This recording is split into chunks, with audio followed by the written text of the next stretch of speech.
Mind Mastery. Unlock the secrets of your psychology. Introduction. The power you didn't know you had. Welcome. If you're listening to this, you've already made a decision that most people never make. You decided to look inward, to understand the most complex, powerful machine you'll ever own. Your mind. Every day, your mind processes 11 million bits of information, but you're only consciously aware of about 40 of them. Think about that. Your brain is making thousands of decisions, storing memories, triggering emotions, and running programs you don't even know exist.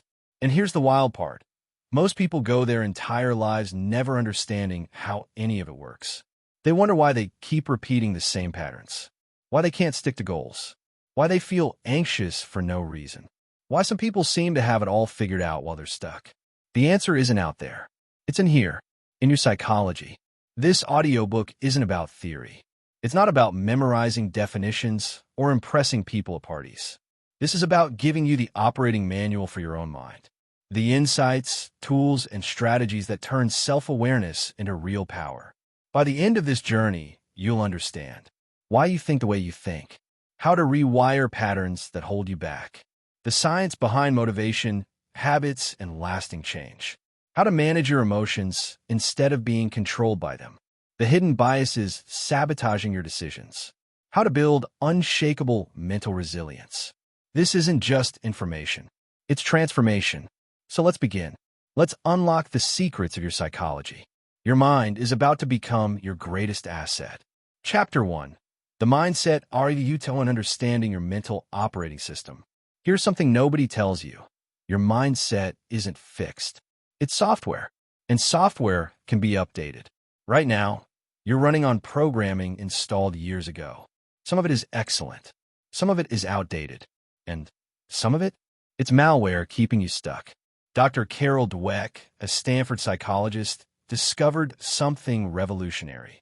She found that people generally fall into two categories: those with a fixed mindset and those with a growth mindset. Fixed mindset people believe their abilities are set in stone. I'm not good at math. I'm not creative. I'm just not a people person. They see challenges as threats. Failure as proof they're not good enough. Growth mindset people see abilities as skills to develop.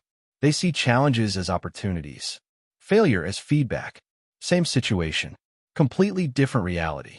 Let me tell you about Marcus. He believed he was terrible at public speaking. Avoided it for years. Then his job required presentations. Fixed mindset Marcus would have panicked, confirmed his belief, and stayed mediocre. But Marcus learned about growth mindset. He started seeing each presentation as practice. He studied speakers. He recorded himself. He got feedback. 6 months later, he was leading company-wide meetings. Same person, different software. Cognitive biases, the bugs in your system. Your brain is incredible. It's also lazy and prone to shortcuts. These shortcuts are called cognitive biases, and they're messing with your reality right now. Confirmation bias. You only see evidence that confirms what you already believe. If you think you're bad at something, you'll notice every failure and ignore every success. Negativity bias. Your brain is wired to focus on threats. One criticism drowns out 10 compliments. This kept your ancestors alive, but it's making you anxious and overlooking the good in your life. Dunning-Kruger effect. The less you know about something, the more confident you feel. Experts doubt themselves. Beginners are certain. Ever notice how the loudest person in the room is rarely the smartest? Availability heuristic. You judge how likely something is based on how easily you can remember examples. Watch too much news. You'll think the world is more dangerous than it actually is. The trick isn't to eliminate these biases. You can't. The trick is to know they exist and question your automatic thoughts. The power of metacognition. Metacognition is thinking about thinking. It's the superpower that separates high performers from everyone else. Most people are trapped inside their thoughts. High performers observe their thoughts. There's a difference. When you think, I'm not smart enough, most people accept it as truth. Someone with metacognitive awareness thinks, interesting, I'm having the thought that I'm not smart enough. Where did that come from? Is it true? Is it helpful? This tiny shift changes everything. Daily practice, the mindset audit. For the next 7 days, carry a small notebook or use your phone. Every time you catch yourself in a fixed mindset statement, I can't, I'm not, I'll never, write it down. Then reframe it with growth language. I can't do this. I can't do this yet. I'm not creative. I haven't developed my creativity. I failed. I learned what doesn't work. Notice the biases in your thinking. Question your assumptions. Update your software. Your mindset is your reality. Choose it wisely. Chapter 2. Emotional Intelligence.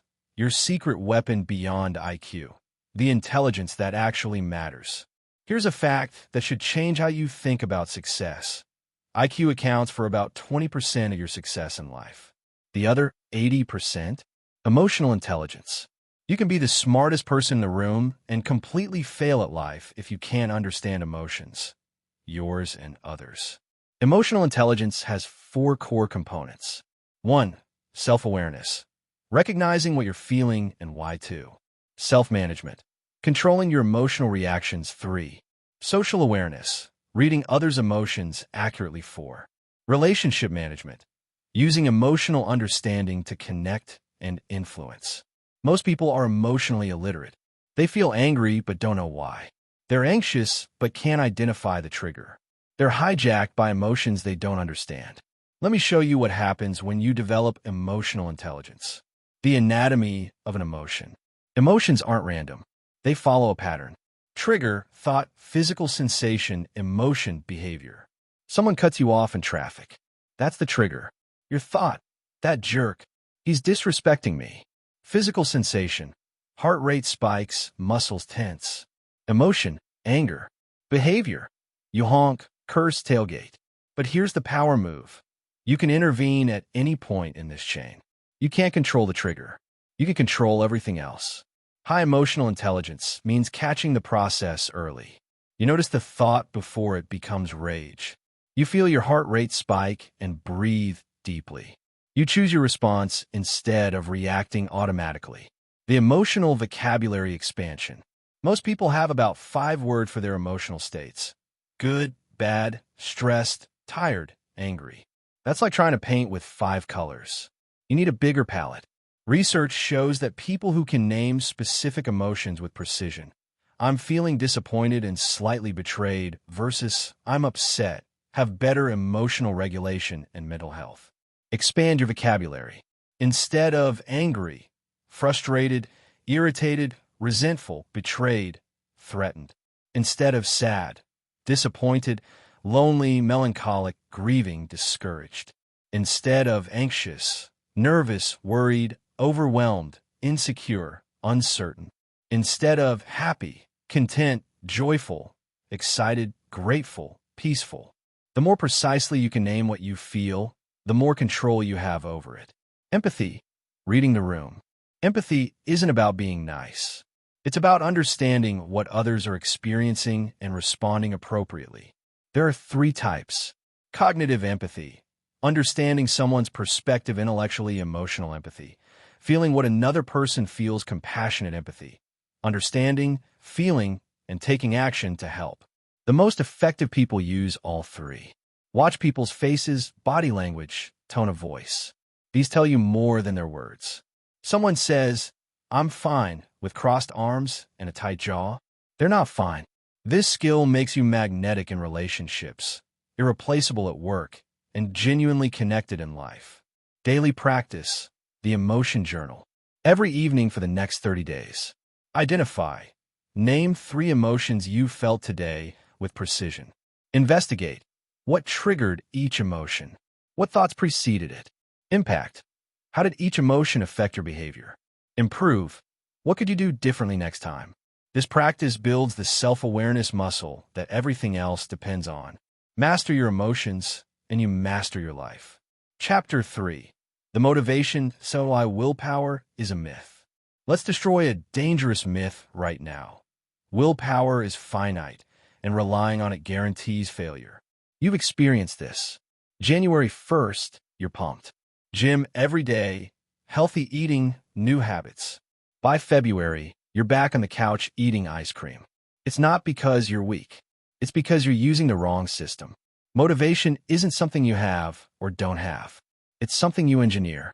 The two types of motivation: extrinsic motivation, external rewards and punishments, money, grades, approval, avoiding criticism; intrinsic motivation, internal satisfaction, curiosity, mastery, purpose, alignment with values. Extrinsic motivation gets you started. Intrinsic motivation keeps you going. Studies show that when people are intrinsically motivated, they persist longer through challenges, perform at higher levels, experience more satisfaction, don't burn out. The problem? Most people build their lives around extrinsic motivators. They chase money, status, approval. Then they wonder why success feels hollow. The self-determination theory. Psychologists identified 3 core psychological needs that drive intrinsic motivation. 1. Autonomy, the need to feel in control of your choices. 2. Competence, the need to feel effective and capable. 3. Relatedness, the need to feel connected to others. When these 3 needs are met, motivation is automatic and sustainable. When they're not, you're constantly struggling. Look at your current goals. Do they satisfy these 3 needs? If not, redesign them. The motivation formula. Here's how to engineer consistent motivation. Clarity times values times progress times identity equals sustained motivation. Clarity. Vague goals create weak motivation. Get healthy is vague. Run a 5K in under 30 minutes by June is clear. Values. Connect your goals to your deepest values. Why does this matter to you? Not to your parents, not to society. To you. Progress. Your brain needs evidence of forward movement. Track small wins. Celebrate micro-achievements. Identity. The strongest motivation comes from identity. I'm trying to be healthier is weak. I'm an athlete is powerful. Dopamine, the motivation molecule. Dopamine isn't the pleasure chemical. It's the anticipation chemical. It drives you toward rewards. Here's the problem. Modern life gives you constant dopamine hits. Social media, junk food, notifications, porn, video games. Your brain gets flooded with cheap dopamine. Then when you need to do something important, studying, working, exercising, there's no dopamine available. Your brain says, why do something hard when I can scroll Instagram? You've hijacked your motivation system with artificial rewards. The solution? Dopamine detox. Reduce the cheap hits. Let your baseline reset. Then meaningful activities become rewarding again. Daily practice. The motivation redesign. Choose one important goal. Answer these questions. Why does this matter to me personally? Connect to values. What small action can I take today? Create progress. What identity does this goal represent? I'm a person who. How will I track and celebrate progress? Engineer feedback. Stop waiting to feel motivated. Build systems that create motivation automatically. Chapter 4. Habit Architecture. How your brain creates habits. Every habit you have, good or bad, follows the same neurological pattern. It's called the habit loop. Cue, craving, response, reward. Cue, a trigger that initiates the behavior. Time of day, location, emotional state, other people, preceding action. Craving, the motivational force. You don't crave the habit itself. You crave the feeling it provides. Response, the actual behavior of thought. Reward, the satisfaction that tells your brain, remember this. Your brain loves this loop because it's efficient. Once a behavior is habitual, it runs automatically. No conscious decision required. This is why you can drive home and not remember the journey. Why you check your phone without thinking. Why eat popcorn at movies. The behavior has been encoded. The habit stacking technique. The easiest way to build new habits is to attach them to existing ones. Your current habits are already strong neural pathways. You can piggyback on them. Formula. After current habit, I will new habit. Examples. After I pour my morning coffee, I will write one sentence in my journal. After I sit down for dinner, I will say one thing I'm grateful for. After I close my laptop at work, I will do 10 push-ups. You're not creating a new cue.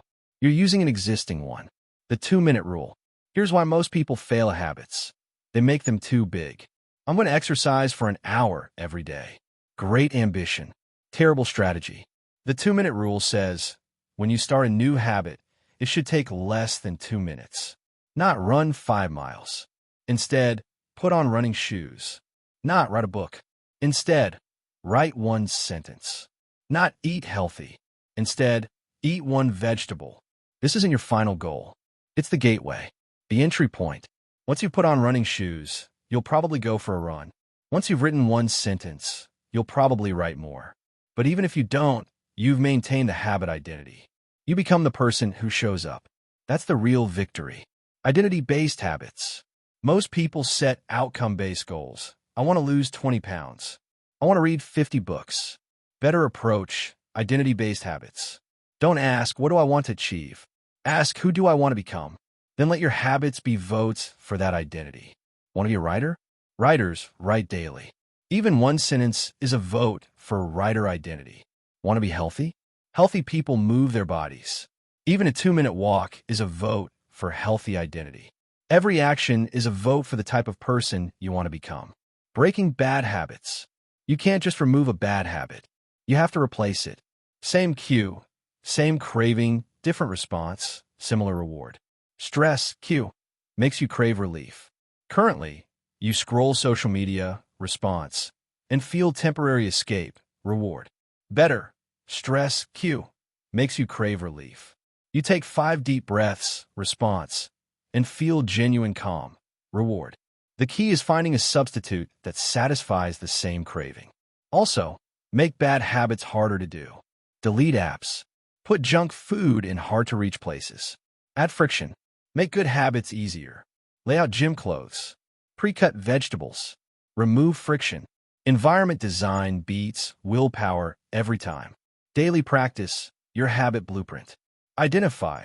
List your 3 strongest existing habits. Stack. Choose 1 new habit to attach to each existing one. Shrink. Make each new habit take less than 2 minutes. Track. Mark an X on a calendar for each day you complete your habit. Habits aren't about discipline. They're about design. Chapter 5. Memory and Mr. Why How Memory Actually Works. Your memory isn't a video recording. It's more like a story you keep rewriting. Every time you remember something, you're reconstructing it. And in that reconstruction, details change, emotions shift, facts get distorted. This is why eyewitnesses are unreliable. Why your childhood memories might be fiction. Why you remember events differently than your siblings. Your brain isn't interested in perfect accuracy. It's interested in efficiency and meaning. Understanding this changes how you approach learning and remembering. The 3 stages of memory. 1. Encoding, taking in information. 2. Storage, maintaining information over time. 3. Retrieval, accessing stored information. Most people think they have a memory problem when they actually have an encoding problem. You can't remember what you never properly encoded in the first place. The encoding strategies that actually work. Elaborative rehearsal. Connect new information to existing knowledge. Don't just repeat it. Relate it to something you already know. Visualization. Create mental images. The weirder and more vivid, the better. Your brain remembers images better than words. Chunking. Break information into meaningful groups. Phone numbers are easier to remember as 334 format. Lists are easier in groups of 3 or 4 items. The method of loci, ancient technique where you visualize placing information in specific locations in a familiar place. Want to remember a shopping list? Imagine giant eggs on your couch, milk flooding your hallway, bread stacked on your stairs. Sounds ridiculous. Works incredibly well. Spaced repetition, the learning hack. Here's a mistake everyone makes. Cramming. Cramming gets information into short-term memory. Then it vanishes. Spaced repetition works with how your brain actually functions.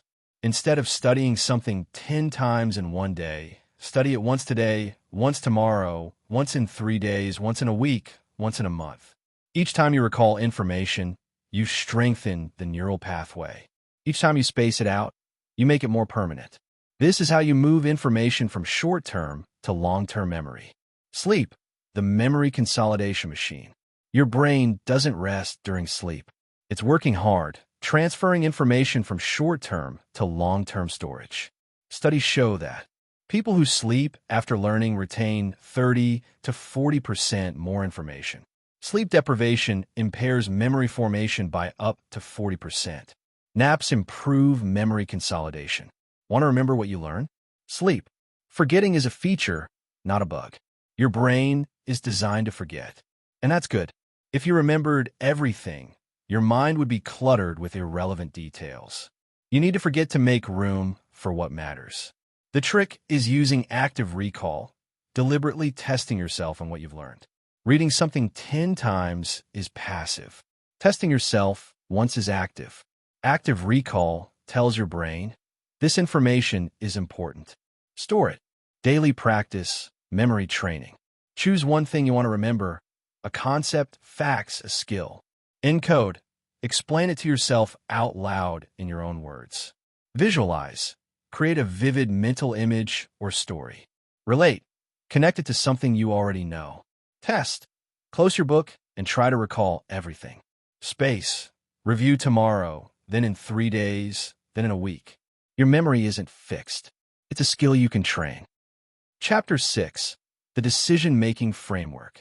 Why smart people make terrible decisions. Your brain makes about 35,000 decisions per day, most of them unconsciously, and most of them influenced by biases you don't even know exist. Smart people aren't immune to bad decisions. Sometimes they're worse because they're overconfident in their reasoning. Decision fatigue, the silent killer. Every decision depletes your mental energy. By the end of the day, your decision-making ability is shot. This is why you eat healthy all day and binge at night. Why you're productive in the morning and distracted in the afternoon. Steve Jobs wore the same outfit every day. Barack Obama too. Not because they lack fashion sense. Because they eliminated trivial decisions to preserve mental energy for important ones. Strategy. Automate small decisions. Create routines. Use systems. Save your decision-making power for what actually matters. The paradox of choice. More options seem better. They're not. Studies show that when people have too many choices, they take longer to decide, feel less satisfied with their choice, experience more regret, are more likely to avoid deciding altogether. This is why you spend 30 minutes choosing what to watch on Netflix and end up watching nothing. Strategy. Limit your options. Set constraints. Good enough is often better than perfect. The decision-making matrix. Not all decisions are created equal. They fall into 4 categories. 1. Important and urgent. Handle immediately with full focus. 2. Important and not urgent. Schedule, dedicated time. 3. Not important and urgent. Delegate or minimize. 4. Not important and not urgent. Eliminate. Most people spend too much time in categories 3 and 4, neglecting category 2 where real progress happens. The October 10th 10 rule. When facing a tough decision, ask yourself, how will I feel about this decision in 10 minutes? How will I feel about this decision in 10 months? How will I feel about this decision in 10 years?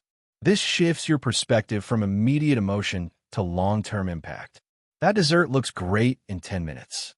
Regrettable in 10 months. Irrelevant in 10 years. That difficult conversation is terrifying in 10 minutes. Relieving in 10 months. Possibly life-changing in 10 years. Thinking in probabilities, not certainties. One reason people make bad decisions is they think in black and white. This will definitely work, or this will definitely fail. Life doesn't work that way. Better approach. Think in probabilities. There's a 70% chance this leads to good outcomes and a 30% chance it doesn't. Given those odds, what's my move? This mental shift makes you less rigid and more strategic. The pre-mortem technique. Before making a major decision, imagine it's 1 year later and everything went wrong. Now, working backward, what caused the failure? This helps you spot potential problems before they happen and build contingency plans. It's the opposite of blind optimism. It's strategic pessimism that makes you more prepared. Daily practice, decision audit.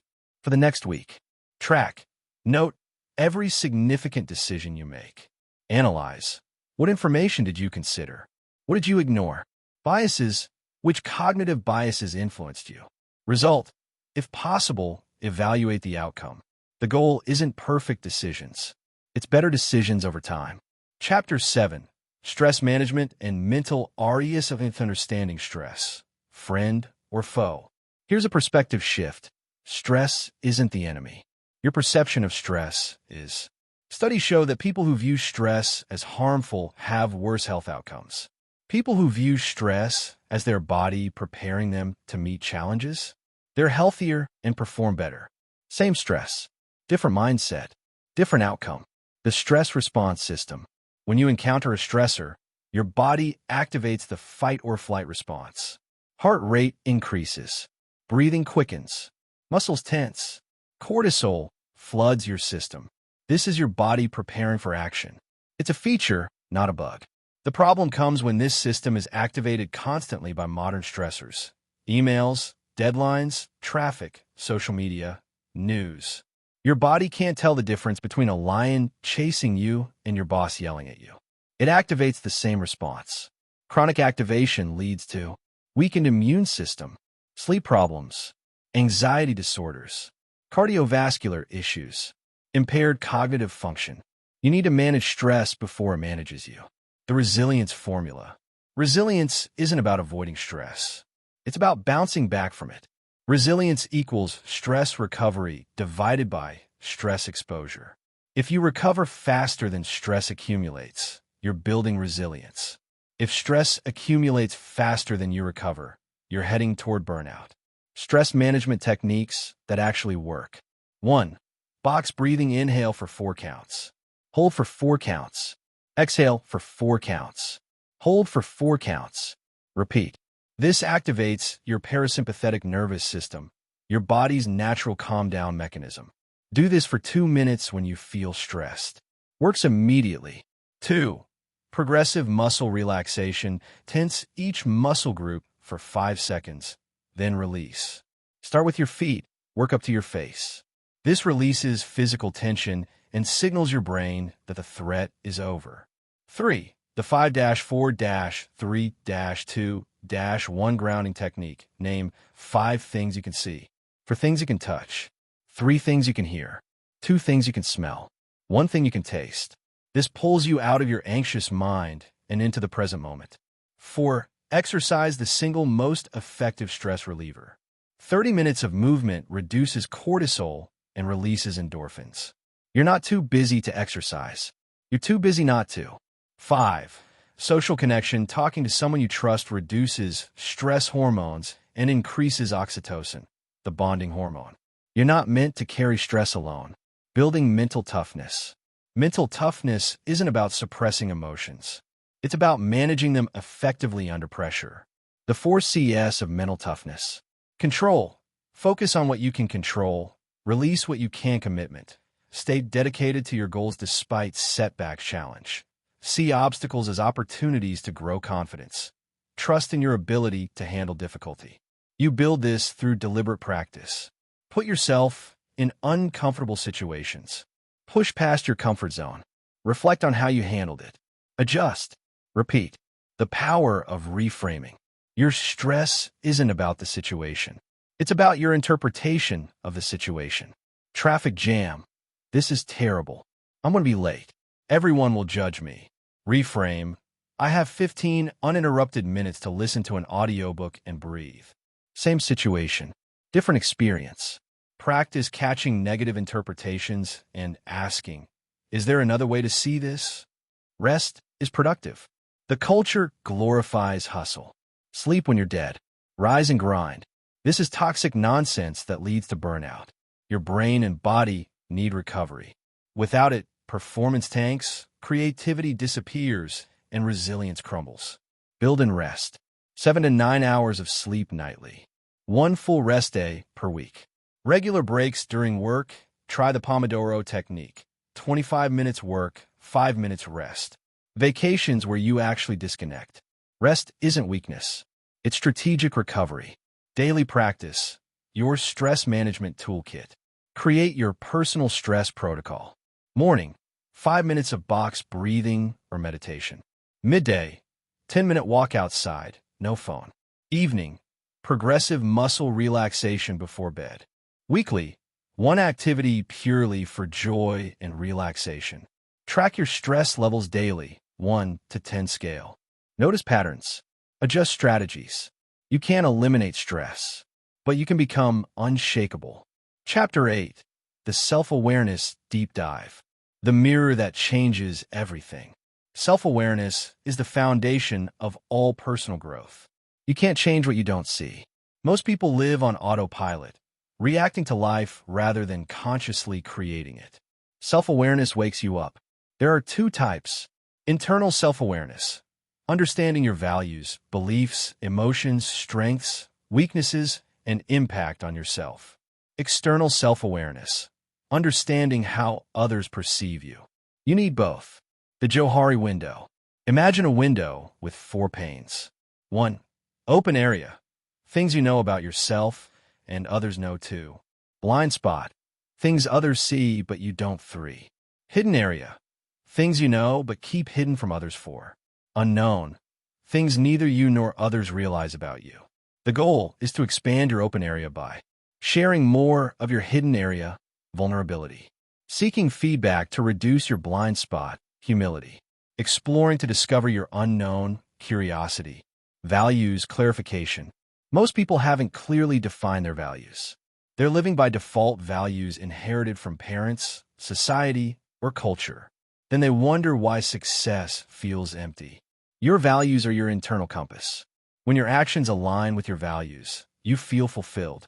When they don't, you feel off even if externally successful.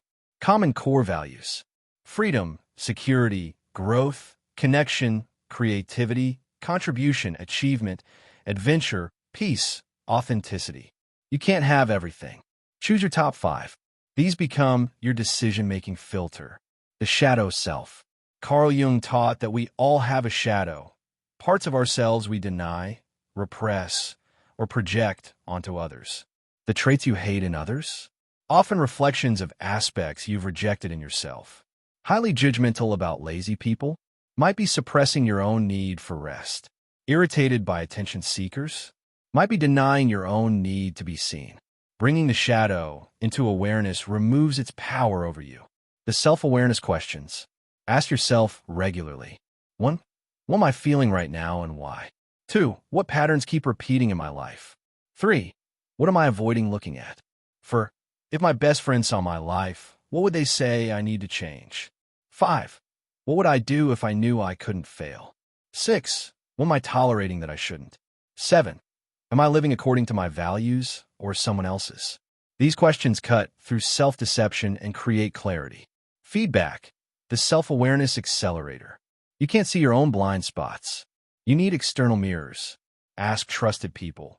What's one thing I could do differently that would make me more effective? Don't defend. Don't explain. Just listen. The feedback might sting. That's good. Discomfort is where growth lives. Daily practice. The self-awareness journal. Every evening, answer. What did I do well today? What could I have done better? What emotion dominated my day? And what triggered it? Was I living according to my values today? If not, where did I compromise? What did I learn about myself? Self-awareness isn't a destination. It's a practice. Chapter 9. The Learning Optimization System. How to learn anything faster. Your ability to learn determines your trajectory in life. Fast learners adapt. Slow learners get left behind. The good news? Learning is a skill you can optimize. The Feynman Technique. Named after physicist Richard Feynman. This is the most powerful learning method. Step 1. Choose a concept you want to learn. Step 2. Explain it in simple language as if teaching a child. Step 3. Identify gaps in your explanation. Step 4. Go back to the source material to fill gaps. Step 5. Simplify further and use analogies. If you can't explain it simply, you don't understand it. This technique forces deep processing instead of surface-level familiarity. The 80-20 learning principle. In any skill, 20% of the knowledge produces 80% of the results. Most people waste time trying to learn everything. Smart learners identify the vital 20% and master that first. Learning a language? Focus on the 1,000 most common words. That covers 80% of everyday conversation. Learning piano, master basic chords and rhythm before worrying about complex theory. Learning to code, build projects, don't just watch tutorials. Find the leverage points and drill those. Interleaving versus blocking. Blocking, practicing one skill repeatedly, quad A, B, B, B, B, C, C, C, C. Interleaving, mixing different skills, ABC, ABC, ABC. Research shows interleaving produces better long-term retention and transfer skills. It feels harder because your brain has to work more. That struggle is the learning. The testing effect, reading material once and highlighting it. Weak learning, reading it 10 times, still weak. Testing yourself, powerful learning. Every time you retrieve information from memory, you strengthen the neural pathway. Use flashcards, quiz yourself, explain concepts without notes. Make mistakes, correct them. Testing isn't about evaluating yourself. It's about building memory. Mindset matters in learning. When you encounter difficulty learning something, fixed mindset response, I'm not smart enough for this. Some people are just naturally good at this. Growth mindset response, this is hard, which means my brain is growing. What strategy should I try next? Your mindset determines whether difficulty defeats you or develops you. The power of metacognitive strategies. While learning, regularly ask yourself, do I understand this or am I just familiar with it? Can I explain this in my own words? How does this connect to what I already know? What questions do I still have? This internal dialogue makes learning active instead of passive. Chapter 10. Focus in the age of distraction. The attention economy is stealing your life. Your attention is the most valuable resource you have, and there's an entire industry dedicated to stealing it. Every notification, every autoplay video, every infinite scroll, engineered by teams of psychologists to hijack your focus. The average person checks their phone 96 times per day. That's once every 10 minutes while awake. Each interruption costs you more than the time it takes. It breaks your flow state, fragments your thinking, and depletes your mental energy. You're not weak. You're up against billion-dollar companies optimizing for your distraction. The myth of multitasking. Your brain cannot multitask. What you think is multitasking is actually rapid task switching. Every switch comes with a cost, the cognitive switching penalty. Studies show that multitasking reduces productivity by 40% and lowers your effective IQ by 10 points, equivalent to not sleeping for 36 hours.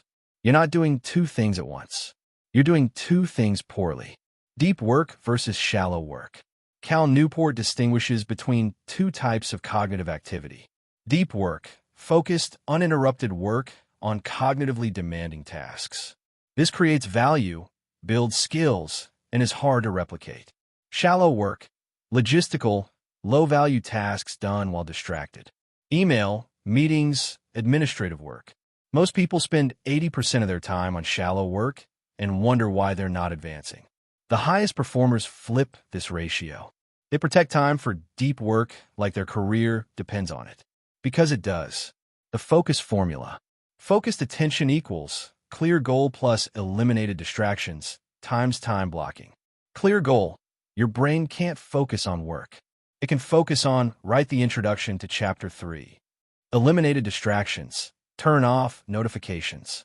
Close unnecessary tabs. Put phone in another room. Use website blockers. Time blocking. Schedule specific time for specific tasks. I will work on X from 9 to 11 a.m. Protect this time fiercely. The Pomodoro Technique. Work for 25 minutes with complete focus. Take a 5-minute break. Repeat. After 4 cycles, take a longer 15 to 30-minute break. This works with your brain's natural rhythms. It creates urgency, prevents burnout, and builds focus endurance. Flow state. The peak performance zone. Flow is when you're so immersed in an activity that time disappears. You're completely present, performing at your highest level. Conditions for flow. Clear goals. Know exactly what you're trying to achieve. Immediate feedback. You can tell how you're doing in real time. Challenge skill balance. The task is difficult, but not impossible. You can engineer flow. Choose tasks slightly above your current skill level. Remove distractions. Set clear objectives. Enter digital minimalism. You don't need to quit technology. You need to use it intentionally.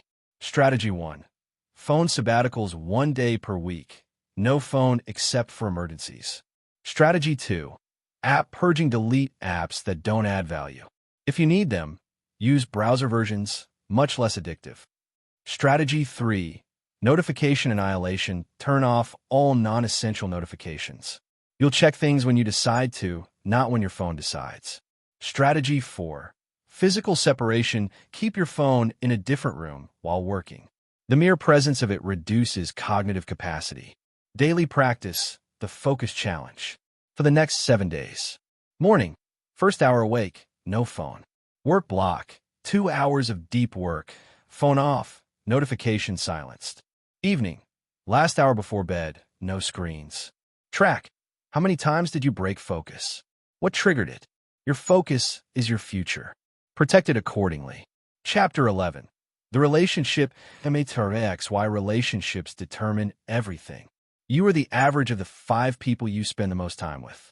Look at your closest relationships. Look at their habits, mindsets, health, success, happiness. Now look at yourself. See the pattern? This isn't about judging people. It's about understanding influence. The 3 types of relationships. Uplifting relationships. These people inspire you, challenge you, support your growth.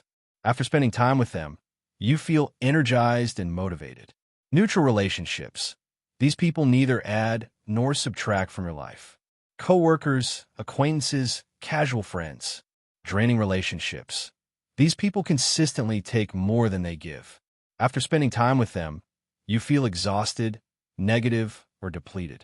Audit your relationships. Which category does each person fall into? Now look at how much time you give each category. Most people give the most time to draining relationships out of guilt or obligation.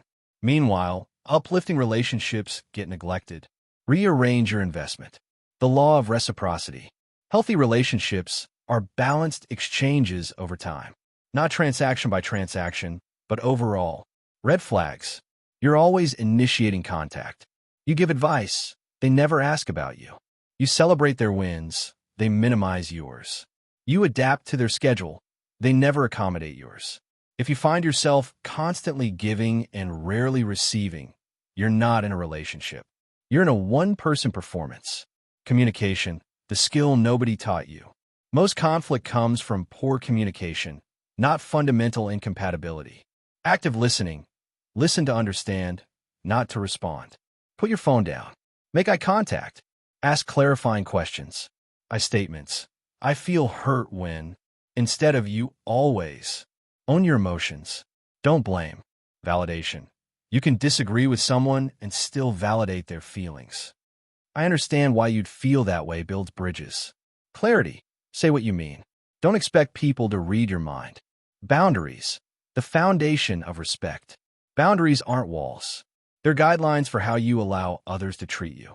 Without boundaries, relationships become toxic. Examples. I don't respond to work messages after 8 p.m. I need alone time on Sundays. I won't tolerate being yelled at. I don't lend money. Stating boundaries feels uncomfortable. Violating your own boundaries feels worse. People might test your boundaries. Hold firm. Those who respect you will adjust. Those who don't will reveal themselves. The gratitude practice for relationships. We notice what our partners do wrong. We take for granted what they do right. This slowly erodes relationships. Practice every day. Notice 3 things someone in your life did well. Tell them, specifically, not "you're great." Say, "I appreciated when you remembered to pick up groceries after your long day. That helped me a lot." What you appreciate appreciates. Daily practice. Relationship inventory. List. Write down the 10 people you spend the most time with. Categorize. Uplifting, neutral, or draining. Evaluate. Is your time allocation aligned with your values? Act. Schedule time with uplifting people. Reduce time with draining people. Have difficult conversations where needed. Your relationships shape your reality. Choose them wisely. Chapter 12. The integration. Becoming your best self. The psychology of transformation. You've learned the concepts. Now comes the hardest part. implementation. Knowledge without action is just entertainment. Transformation happens in layers. Layer 1, awareness. You see what needs to change. Layer 2, understanding. You know why and how to change. Layer 3, practice. You take action repeatedly. Layer 4, integration. The change becomes automatic. Layer 5, identity. You become someone new. Most people get stuck between layers 2 and 3. They understand but don't practice. The implementation intention. I will exercise more is a wish. I will exercise at 6 a.m. in my bedroom by doing 20 push-ups every Monday, Wednesday, and Friday is an implementation intention. Research shows that implementation intentions increase follow-through by 2-3x. Specificity removes ambiguity. Ambiguity creates resistance. The compound effect. Small, consistent actions compound into remarkable results over time. Reading 10 pages daily equals 12 books yearly. Saving $10 daily equals $3,650 yearly. Writing 200 words daily equals 73,000 words yearly. A full book. You overestimate what you can do in a day. You underestimate what you can do in a year. The identity shift protocol. You don't rise to the level of your goals. You fall to the level of your identity. Want to transform? Transform your identity. Ask yourself, what does the person I want to become do daily? How do they think? What do they value? How do they respond to setbacks? Now act as if you're already that person.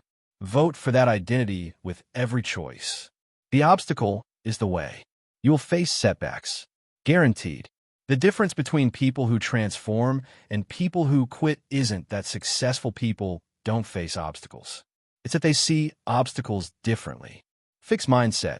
This setback proves I can't do this. Growth mindset. This setback is information. What can I learn? How can I adjust? Every obstacle is a chance to strengthen your resolve. The 30-day challenge structure. Pick one area from this book to focus on. Week 1, awareness. Notice patterns, triggers, and current state. Track without changing. Build awareness. Week 2, experimentation. Try different strategies. Note what works and what doesn't. Adjust approach. Week 3, consistency. Commit to your best strategy. Do it daily without exception. Build the habit. Week 4, refinement. Optimize based on results. Remove friction. Make it automatic. After 30 days, move to the next area. Stack improvement upon improvement. Your personal psychology operating system. You now have the manual. Mindset, your foundational programming. Emotional intelligence, your internal navigation system. Motivation, your fuel system. Habits, your automation protocols. Memory, your storage and retrieval system. Decision-making, your strategic processor. Stress management, your recovery system. Self-awareness, your diagnostic tool. Learning, your upgrade mechanism. Focus, your resource allocation system. Relationships, your support network. These aren't separate tools. They're interconnected systems. Master one, and the others become easier. The choice that changes everything. Right now, you're at a fork in the road. One path. You finish this audiobook, feel inspired for a day or two, then return to old patterns. Nothing changes. Other path. You choose one concept from this book, commit to practicing it for 30 days, and actually do it. 6 months from now, one choice leads to the same life. The other leads to transformation. The difference isn't information. You have that now. The difference is decision followed by action. Your commitment. I want you to do something right now. Say out loud, I commit to mastering my psychology. I commit to understanding my mind. I commit to implementing what I've learned. I commit to becoming my best self. Feel the weight of those words.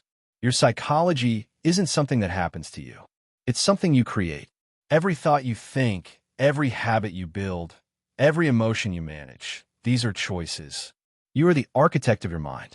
So build something extraordinary. Conclusion, the master of your mind. We started this journey with a question. What if you understood how your mind actually works? Now you know. You understand that mindset isn't fixed. It's software you can update. You understand that emotions aren't random. They're signals you can interpret and manage. You understand that motivation isn't something you wait for, it's something you engineer. You understand that habits aren't failures of willpower, they're patterns you can redesign. You understand that memory isn't a weakness, it's a skill you can train. You understand that decisions aren't overwhelming, they're processes you can systematize. You understand that stress isn't the enemy, it's energy you can channel. You understand that self-awareness isn't navel-gazing, it's the foundation of all growth. You understand that learning isn't struggle, it's a system you can optimize.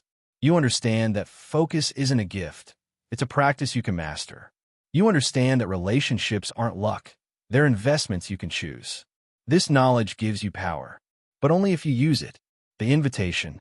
This isn't the end. This is the beginning. You have a manual. You have the tools. You have the understanding. Now comes the practice. Mastery isn't a destination. It's a direction. Every day, you choose to move toward mastery or away from it.